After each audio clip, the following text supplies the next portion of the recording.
Notre avenir professionnel, ça commence quand on est petit déjà. Ouais, j'avoue. Je me rappelle des cadeaux qu'on nous offrait. C'était vraiment n'importe quoi. Ouais, cool, merci. Quand je serai grand, je construirai des trucs. Un jeu de tâches ménagères. Allô? Oui, au secours, j'ai trop le seum. Ouais, quand je serai grand, je sauverai le monde. Ou bien je ferai pompier. Ah ouais, ok, donc moi dans la vie je vais faire belle quoi. Merci, c'est intéressant, je suis contente. Oui, aux plantes vertes, aux fleurs. Salut copine. Bah après, ça continue. C'est la même. On nous explique qu'il y a des métiers pour les hommes. Et des métiers pour les femmes. C'est vrai que ça commence à s'améliorer. Mais pas pour tout le monde. Bonjour Monsieur Zemmour. Pensez-vous qu'il y a des différences entre les hommes et les femmes? C'est la nature. Les femmes, elles préfèrent plutôt faire à manger. Et les hommes, le bricolage. Ce n'est pas faux. Quand on dit les filles en cuisine, c'est jusqu'à un certain point. Les grands chefs, c'est surtout des hommes. Et aux hommes, la reconnaissance. Et aux femmes, il reste les coquilles et jambons du jeudi soir. Et ça, c'est important. Eh bien merci pour ce message du Moyen-Âge.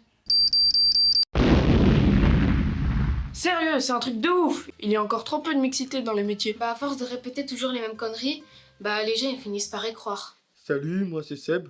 Moi je suis mécano. C'est vrai que dans mon métier, il y a que des gars. C'est vrai que c'est très technique. C'est dur. C'est pas n'importe qui peut visser un boulon. En plus, les femmes, c'est propre. Déjà ici on se salit souvent. Et puis en plus on a des manicures. La manicure, c'est pas très compatible avec ce qu'on fait. Et c'est pour ça qu'il n'y a pas beaucoup de femmes dans les garages. Les secrétaires, c'est surtout des femmes. Oui, c'est nous. Parce qu'on sait sourire. Bonjour, monsieur.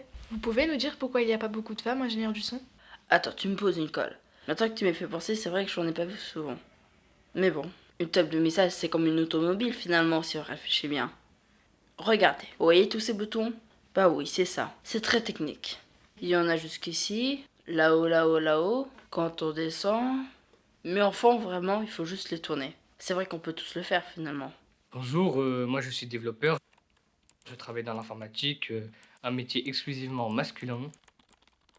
On code, on fait des choses un peu compliquées, vraisemblablement. Mais je crois surtout qu'il faut avoir une grosse barbe d'hipster et des lunettes, et c'est pour ça qu'on est si bien payé, parce qu'on reste entre nous. Voilà. Quand on parle d'informatique, on pense à Bill Gates ou à Steve Jobs, mais en vrai, le premier ordinateur, on le doit à 6 femmes. C'est vrai que les femmes qui ont marqué l'histoire, et surtout l'histoire des sciences, elles ont quand même été bien zappées.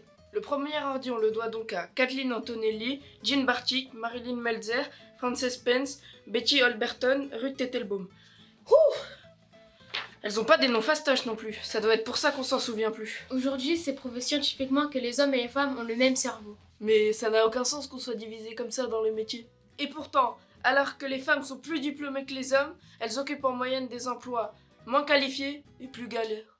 Alors moi je suis aide-soignante et c'est vrai que c'est un métier 100% féminin. Il faut être à l'écoute, utiliser des stylos mignons et être douce évidemment. Régulièrement, il faut porter des personnes âgées plus lourdes que plusieurs sacs de ciment. Mais ça on n'en parle pas parce que c'est un métier de femme.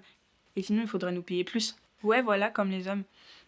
Mais comme dans tous les métiers où il n'y a que des femmes, on est sous-payé. En fait, les garçons ils ont peur du jugement des autres. Et quand ils vont dans des métiers dits féminins, ils ont peur d'être vus comme deux faux mecs. Alors que les femmes, elles se posent la question de leur capacité quand elles vont dans des métiers dits masculins. Elles manquent de confiance en elles. Bah c'est pas étonnant vu ce qu'on leur raconte depuis des siècles. Et quand les femmes ont le courage d'aller dans des métiers pour hommes, elles se prennent plein de clichés sexistes. Et en plus, elles doivent mériter leur place, en faire plus que les mecs quoi. Alors que les hommes, quand ils vont dans des métiers dits féminins, ils ont une meilleure carrière. Comme c'est étonnant. Bah, l'égalité c'est pas encore ça. Ah là, faut tout refaire. Bonjour, moi je m'appelle Madame Margé. Je candidate pour ce poste, pour lequel je suis beaucoup trop compétente, mais je l'ai caché sur mon CV, pour pas que ça vous inquiète. Et puis j'ai parlé avec ma voix la plus douce aussi, et sourire beaucoup, parce qu'une femme qui parle un peu trop fort, ça fait peur apparemment. Alors à la question si j'ai envie d'avoir des gosses ou pas, j'ai envie de dire non, ce ne sont pas vos oignons. Vous posez pas la question aux hommes, et je vais être payée autant que mes collègues masculins. Parce que c'est la base quoi. Et j'ai bien envie de gravir les échelons comme n'importe qui. Parce que l'ambition c'est pas réservé aux mecs. J'entends. Alors, petit récap, le monde du travail est comme notre société, c'est-à-dire horriblement sexiste. Donc, déjà de bosser c'est pas super marrant, alors si on peut pas choisir notre métier... Il est temps que les femmes soient payées autant que les hommes et qu'on arrête de les mépriser ou de les mettre à l'épreuve. Parce que là, ça commence à bien faire. Allez, c'est parti les gens, pour changer tout ça, il faut se mettre au boulot.